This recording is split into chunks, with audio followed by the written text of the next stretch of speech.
आलसी प्रवृत्ति का था। काम से बचने के लिए वह नित नए उपाय सोचता रहता था।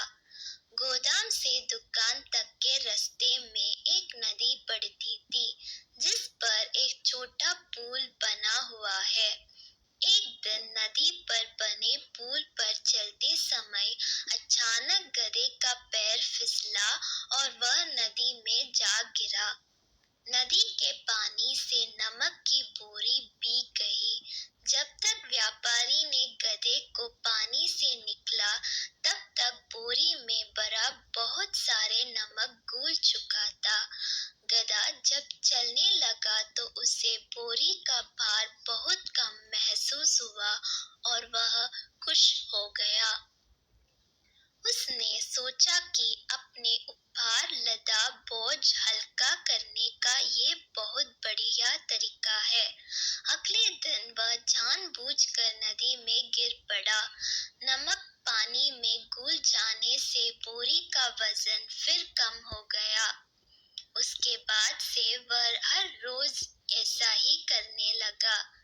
रोज रोज गधे की ये हरकत देखकर व्यापारी उसकी चालाकी समझ गया। उसने गधे को सबक सिखाने का फैसला कर लिया और अगले दिन बोरी में नमक के स्थान पर रूही भरकर गधे की पीठ पर लाद दिया। रूही हल्की थी। इसके बाद भी आलसी गधे ने सोचा कि क्यों ना रोज की तरह नदी के पानी में गिरकर इस वजन को कम कर लिया जाए।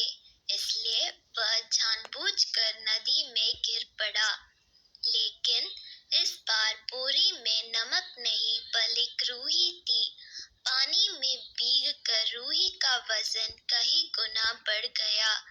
गधा जब उठकर चलने को हुआ तो इतनी भारी बोझ से उसका बुरा हाल हो गया।